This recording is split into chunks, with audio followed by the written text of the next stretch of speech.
PCB ने James Faulkner पर आइंदा के लिए पीएसएल में शिरकत पर पाबंदी आयद।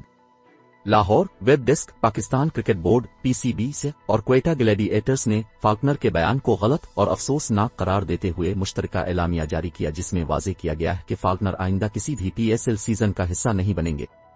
जेम्स फाल्कनर की जानिब से एचबीएल पाकिस्तान सुपर लीग 2022 के दौरान अदम अदायगी से मुताल्लिक बेबुनियाद इल्जामात आयद किए जाने पर पाकिस्तान क्रिकेट बोर्ड और क्वेटा ग्लैडिएटर्स ने मुश्तरका एलामिया जारी कर दिया। एलामिया में कहा गया है कि जेम्स फाल्कनर का रवैया काबिले मजम्मत और मायूसकुन है।